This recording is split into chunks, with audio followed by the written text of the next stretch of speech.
നമസ്കാരം, ഞാൻ ഡോക്ടർ ബീന. ജീവിതപാഠം എന്ന എൻ്റെ പുതിയ പങ്ക്തിയിലേക്ക് എല്ലാവർക്കും സ്വാഗതം. ഇന്നത്തെ എപ്പിസോഡിൽ നാം ഓരോരുത്തരും ഒരു വെടിക്കുള്ളത് കയ്യിൽ സൂക്ഷിച്ചു വെക്കണം എന്ന് പറയുന്നതിൻ്റെ അർത്ഥം എന്താണ് എന്ന് നമുക്ക് നോക്കാം. ജീവിതത്തിൽ നാം ഓരോരുത്തരും സെൽഫ് ഡിപ്പെൻഡൻ്റ് ആകാൻ ശ്രമിക്കണം. വീട്ടിൽ അത്യാവശ്യം ഉള്ള ജനറൽ മെഡിസിൻസ് സൂക്ഷിക്കേണ്ടത് അത്യാവശ്യമാണ്. കൂടാതെ ഹോം റെമഡീസും അറിയണം. ഫസ്റ്റ് എയ്ഡ്, തീവ്രപ്രഥമ ചികിത്സ എന്നിവ മനസ്സിലാക്കി വെക്കണം. വീട്ടിൽ നാം ഒരു ബാൻഡേജ് ബോക്സ് വെക്കുക.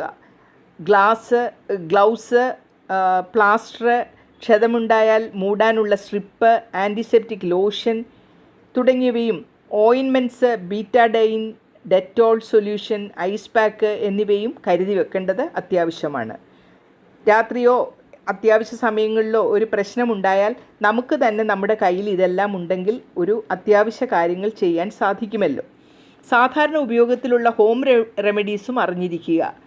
ജിഞ്ചറും ടെർമറിക് ടീ ഉപയോഗിച്ചാൽ ദഹനത്തിനും ഇൻഫ്ലമേഷനും സഹായമാണെന്ന് നാം അറിയേണ്ട അത്യാവശ്യമാണ്. അതുപോലെ ഹണിയും വാം വാട്ടറും ചുമയ്ക്കും ചെറിയ തരത്തിലുള്ള മേലുവേദനയ്ക്കുമെല്ലാം നല്ലതാണ്.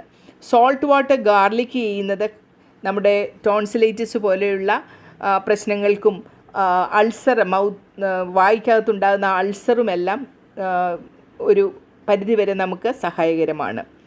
ആലോവേറ ജെല്ല് നമ്മൾ എപ്പോഴും സൂക്ഷിക്കുക. മൈനർ ബേൺസ്, സ്കിൻ ഇറിറ്റേഷൻ എന്നിവയ്ക്കൊക്കെ നമുക്ക് ഉപയോഗിക്കാനായിട്ട് സാധിക്കും.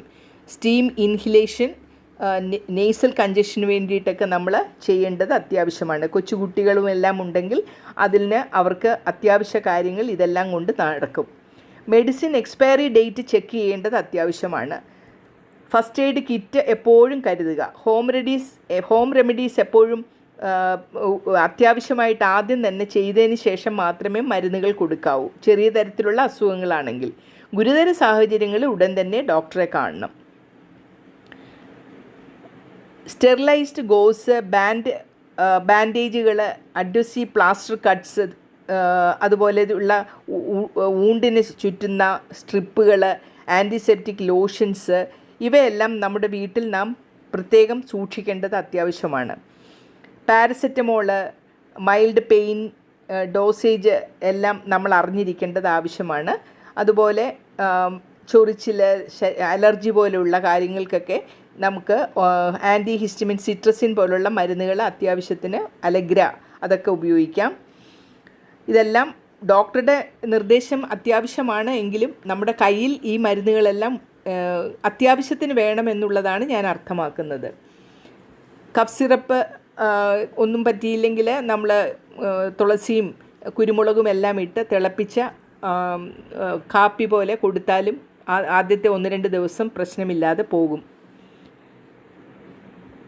തലവേദനയ്ക്കും മറ്റും നമ്മുടെ കയ്യിൽ തീർച്ചയായും വിക്സും അതെല്ലാം ഉണ്ടാകും. അതെല്ലാം നമ്മുടെ കുഞ്ഞുങ്ങൾക്കാണെങ്കിലും വലിയവർക്കാണെങ്കിലും പുരട്ടുന്നതും അതുപോലെ ഐസ് പാക്ക് വെക്കുന്നതും എല്ലാം നല്ലതാണ്.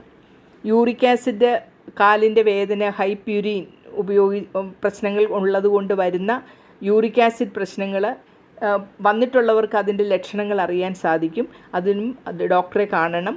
അതുപോലെ തലകറക്കം വരുമ്പോൾ ഡിസിനസ് ഉണ്ടാകുന്നു, വെർട്ടിഗോ ആണോ എന്ന് ചെക്ക് ചെയ്യണം. അതും ഡോക്ടർ പറഞ്ഞാൽ മാത്രമേ നമുക്ക് സ്ഥിരീകരിക്കാനായിട്ട് സാധിക്കുകയുള്ളൂ.